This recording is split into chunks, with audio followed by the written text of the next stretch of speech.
বাংলাদেশ জামায়াতে ইসলামী নরসিংদী জেলা শাখার উদ্যোগে ছাত্র ইসলামী আন্দোলনের সাবেক সদস্যদের প্রীতি সমাবেশ অনুষ্ঠিত হয়েছে। শুক্রবার সকালে নরসিংদী শিশু একাডেমি মিলনায়তনে এই সমাবেশ অনুষ্ঠিত হয়।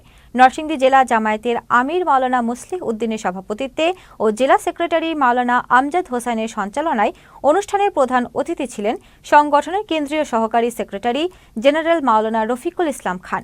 এছাড়া বক্তব্য রাখেন দলের বিভিন্ন স্তরের নেতারা।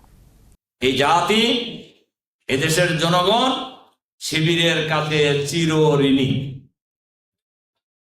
তার কারণ শিবির আমাদেরকে কোরআন তেলাওয়াত শিখিয়েছে, শিবির আমাদেরকে রাস্তায় চলা শিখিয়েছে, শিবির আমাদেরকে হালাল হারাম বোঝার সুযোগ করে দিয়েছে। শিবির এই জাতিকে একটি সমৃদ্ধ জাতি হিসাবে উপহার দেওয়ার জন্য শিবির মানুষ তৈরি করে চলেছে।